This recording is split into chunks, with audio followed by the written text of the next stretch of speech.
छात्राओं, इस तरह से बी और सी उदाहरण दिए हैं जिनमें भी तीनों भुजाओं के माप दिए हुए हैं और उनके आधार पर आपको त्रिभुज की रचना करना है।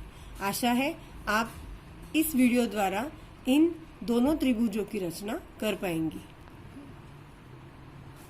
अब दूसरा प्रश्न, आधार 5 सेंटीमीटर तथा शेष प्रत्येक 3.5 सेमी लंबी भुजा वाले समद्विबाहु त्रिभुज की रचना करो। अब समद्विबाहु त्रिभुज,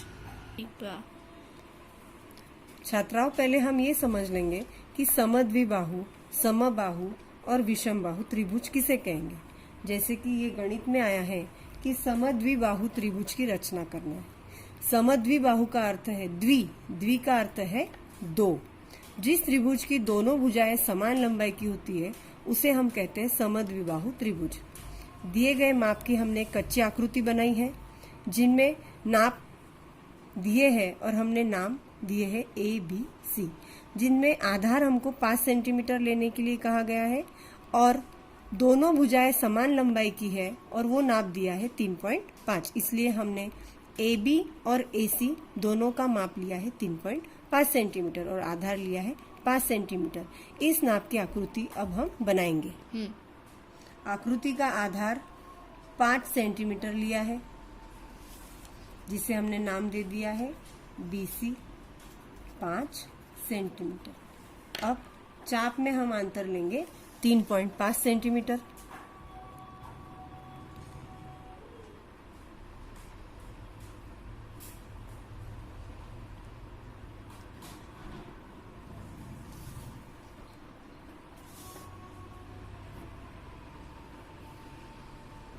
सी बिंदु पर रखकर एक चाप और बी बिंदु पर रखकर दूसरा चाप, दोनों का प्रतिच्छेद बिंदु हमें मिल गया है, उसे हम नाम देंगे ए।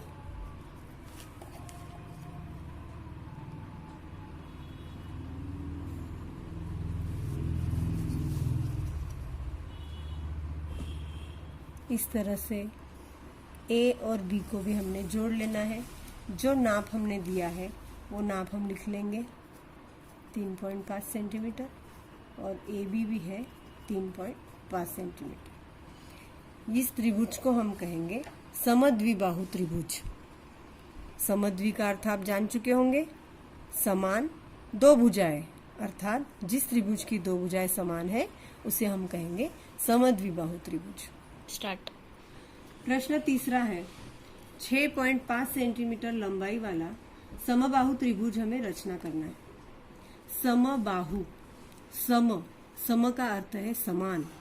जिस त्रिभुज की तीनों भुजाएं समान लंबाई की होती है उसे हम समबाहु त्रिभुज कहते हैं। यहाँ हमें एक ही भुजा का नाप दिया है लेकिन वो एक भुजा का ना होते हुए तीनों भुजाओं के नाप है जो कि समान लंबाई के है। अर्थात हमें जो भी नाप लेना है भुजाओं का वह कितना लेना है, 6.5 सेंटीमीटर। तो चलो अब हम बनाते हैं समबाहु त्रिभुज। स्टार्ट। 6.5 सेंटीमीटर का हमने रेखाखंड लिया। अब 6.5 सेंटीमीटर का ही अंतर लेना है।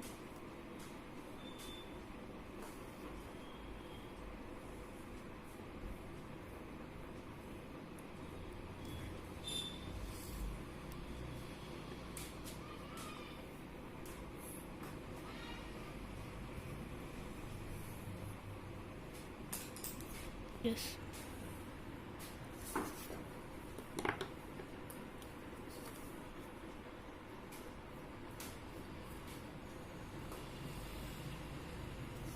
छात्राओं ध्यान रखें कि ये जो चाप रहते हैं इन चापों को हमने मिटाना नहीं चाहिए, क्योंकि इन चापों के द्वारा ही हमारी आकृति सही है या गलत है ये जान पड़ती है।